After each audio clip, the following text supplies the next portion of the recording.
3 महीने बाद अचानक पुलिस उसके दरवाजे पर खड़ी होती है और उसे सीधे जेल ले जाती है। बाप रे। मतलब क्या सिर्फ एक गवाह के रूप में किया गया एक छोटा सा हस्ताक्षर किसी को सीधे जेल भेज सकता है? देखिए, सुनने में ये किसी फिल्म की कहानी लग सकता है, लेकिन ये बिल्कुल सच है। तो आज के इस डीप डाइव में हम एक ऐसे ही मामले की तह तक जाने वाले हैं। हम ग्वालियर हाईकोर्ट के एक बेहद चौंकाने वाले फैसले पर बात करेंगे जो अभी मार्च 2026 की ताज़ा रिपोर्ट में सामने आया है। बिल्कुल। और मैं कहूँगा कि ये मामला सिर्फ एक आम जमीन के विवाद का नहीं है। ये इस बात का एक बहुत बड़ा और सख्त उदाहरण है कि जब कोई व्यक्ति अदालत के आदेशों को, मतलब कोर्ट ऑर्डर्स को हल्की में लेने की भूल करता है, तो न्यायपालिका किस तरह से एक्शन लेती है। हाँ। ग्वालियर हाईकोर्ट ने इस मामले में एकदम साफ कर दिया है कि अदालत के आदेश कोई सुझाव नहीं है, वो पत्थर की लकीर है। एकदम सही बात है। और यही हमारे आज के विश्लेषण का मेन मिशन है। हाँ, तो इस पूरी कहानी की शुरुआत होती है मध्य प्रदेश के भिंड जिले से। लाहार तहसील के गंगेपुरा गांव में एक कृषि भूमि है, सर्वे नंबर 79 और 80। जी। इस जमीन को लेकर एक काफी लंबी कानूनी लड़ाई चल रही थी। रिपोर्ट के मुताबिक मामले के जो मूल वादी हैं, यानी जिन्होंने केस किया था, उनका नाम रामस्वरूप है। और इसमें एक बहुत ही दिलचस्प बात यह है कि इस जमीन पर पहले से ही अदालत द्वारा रामस्वरूप का 1/3 हिस्सा घोषित किया जा चुका था। मतलब 1/3 हिस्सा उनका है, ये कोर्ट मान चुकी थी। हाँ, लेकिन यहीं से कानूनी पेचीदगियां शुरू होती हैं। देखिए, जब किसी निचली अदालत से फैसला आता है तो अक्सर जो पक्ष खुश नहीं होता वो ऊपरी अदालत का दरवाजा खटखटाता है, अपील करता है। बिल्कुल। इस मामले में भी यही हुआ। 1/3 हिस्सा घोषित होने के बाद मामला शांत नहीं हुआ, ये द्वितीय अपील के रूप में हाईकोर्ट पहुंच गया। अच्छा। अब देखिए, कानूनी प्रक्रिया में एक बहुत ही अहम टूल होता है जिसे हम कहते हैं यथास्थिति, या आसान भाषा में स्टे ऑर्डर। हाँ, स्टे ऑर्डर तो बहुत कॉमन शब्द है। चूंकि अपील पर फैसला आने में सालों लग सकते हैं, अदालत ये सुनिश्चित करना चाहती है कि इस बीच जमीन या प्रॉपर्टी के साथ कोई छेड़छाड़ ना हो। इसलिए न्यायालय ने 2 बार, पहला 7 नवंबर 2023 को और दूसरा 14 अगस्त 2024 को स्पष्ट रूप से यथास्थिति बनाए रखने का आदेश दिया था। इसका सीधा मतलब था कि जमीन जैसी है वैसी ही रहेगी, ना उस पर कोई निर्माण होगा, ना उसका स्वरूप बदलेगा और ना ही वह किसी को बेची जाएगी। लेकिन रिपोर्ट बताती है कि इस मामले में हरि मोहन सिंह और शिवरतन सिंह, जो कि उस जमीन के विक्रेता थे, मतलब उन्होंने कोर्ट को सीरियसली लिया ही नहीं। बिल्कुल नहीं। उन्होंने अदालत के सीधे आदेश को दरकिनार करते हुए उस विवादित जमीन की रजिस्ट्री एक नीतू कुशवाहा नाम की खरीदार के नाम कर दी, जो कि कानूनी नजरिए से देखें तो ये न्यायपालिका के अधिकार क्षेत्र पर एक सीधा हमला है। वाकई। जब कोई अदालत के एकदम स्पष्ट स्टे ऑर्डर के बावजूद किसी प्रॉपर्टी को बेचता है तो वो केवल दूसरे पक्ष के अधिकारों को नहीं छीन रहा है, वो पूरी न्यायिक व्यवस्था को चुनौती दे रहा है। वो एक तरह से ये कह रहा है कि अदालत चाहे जो आदेश दे, कंट्रोल तो मेरे ही हाथ में है। अब यहाँ मेरे मन में एक सवाल आ रहा है जो शायद बहुत से लोगों के दिमाग में भी आ रहा होगा। पूछिए। अगर उस जमीन पर हाईकोर्ट का स्टे लगा हुआ था तो सब रजिस्ट्रार ऑफिस में उस जमीन की रजिस्ट्री हो कैसे गई है? एक बहुत ही प्रैक्टिकल सवाल है। मतलब क्या सिस्टम में कोई लाल बत्ती नहीं चलती, कोई अलर्ट नहीं आता जो बताए कि अरे भाई, इस प्रॉपर्टी पर अदालत की रोक है, इसे मत बेचो? यहीं पर हमारे सिस्टम की एक बहुत बड़ी खामी सामने आती है। मैं आपको समझाता हूँ जी। देखिए, दीवानी अदालतें यानी सिविल कोर्ट्स और राजस्व विभाग या सब रजिस्ट्रार के जो ऑफिस होते हैं, उनके डेटाबेस हमेशा रियल टाइम में एक दूसरे से जुड़े हुए नहीं होते हैं। अच्छा, तो वो सिंक में नहीं होते? बिल्कुल नहीं।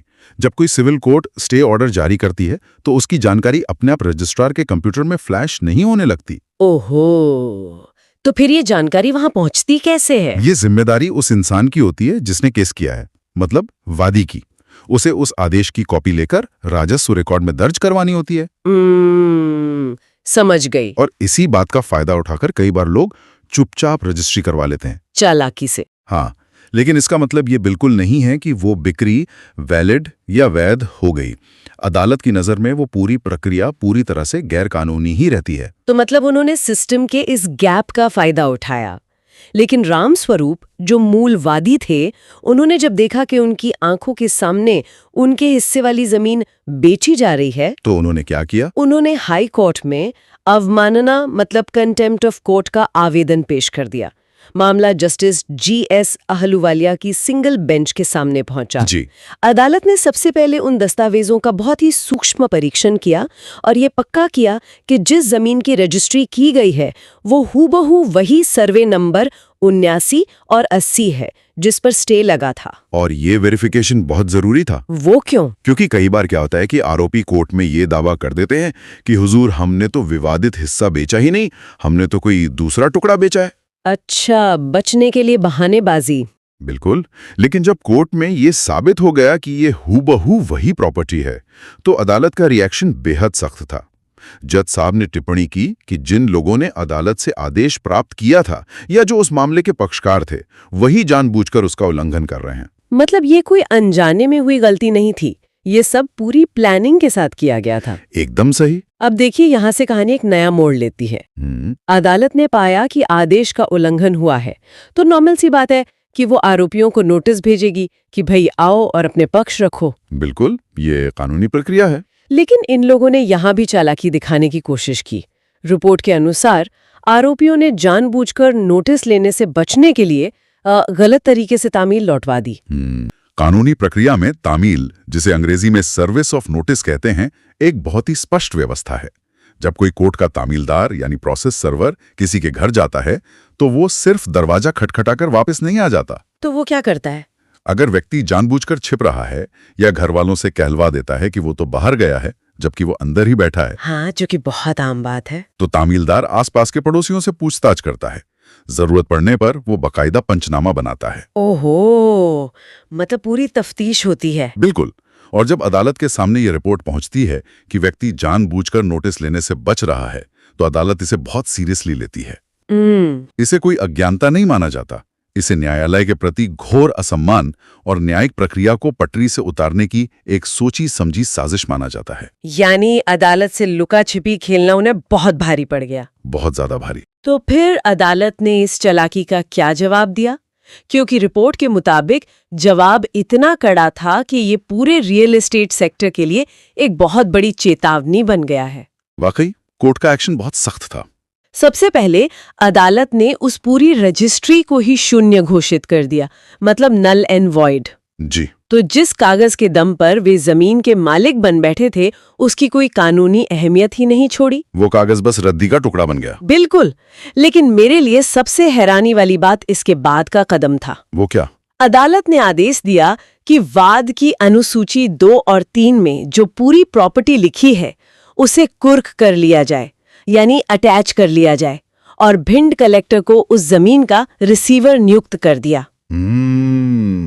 संपत्ति कुर्क करने का सीधा सा मतलब यह है कि अब उस जमीन पर से किसी भी प्राइवेट व्यक्ति का अधिकार पूरी तरह खत्म हो गया है। हाँ, वो सीधे सीधे अदालत के कंट्रोल में आ गई है। देखिए, संपत्ति कुर्क करना तो मुझे समझ में आता है, लेकिन अदालत ने जो आगे आदेश दिया है ना, वो बहुत दिलचस्प है। बताइए। अदालत ने कहा कि कलेक्टर राजस्व रिकॉर्ड से खरीदार का नाम हटाएं, जमीन की पुरानी स्थिति बहाल करें, जमीन पर कब्जा लें। यहाँ तक तो सब ठीक है। हाँ, ये तो रूटीन है। लेकिन आगे लिखा है कि कलेक्टर वहां खेती कराएं और उससे होने वाली आय को न्यायालय में जमा करें। जी बताइए। जब अदालत किसी जिला कलेक्टर को रिसीवर नियुक्त करती है तो इसका मतलब ये बिल्कुल नहीं है कि कलेक्टर साहब खुद जाके हल चलाएंगे। हाँ, वही तो मैं सोच रही थी। देखिए, कलेक्टर जिले के राजस्व प्रशासन के मुखिया होते हैं। वे अपने नीचे के अधिकारियों जैसे SDM, तहसीलदार या पटवारी के जरिए उस जमीन का मैनेजमेंट करते हैं। अच्छा। प्रशासन उस कृषि भूमि को एक सीजन के लिए किसी लोकल किसान को पट्टे पर यानी लीज पर दे सकता है या फिर सरकारी तंत्र के जरिए वहां फसल की बुवाई और कटाई करवा सकता है। लेकिन अदालत को ऐसा करने की जरूरत ही क्या पड़ी? मेरा मतलब है, जमीन को बस खाली क्यों नहीं छोड़ दिया गया? इसके पीछे बहुत गहरा आर्थिक और कानूनी लॉजिक है। वो कैसे? अगर खेती वाली जमीन को बंजर छोड़ दिया जाए तो उसकी क्वालिटी खराब हो सकती है। सही बात है। या फिर आसपास के लोग उस खाली जमीन पर अवैध कब्जा कर सकते हैं।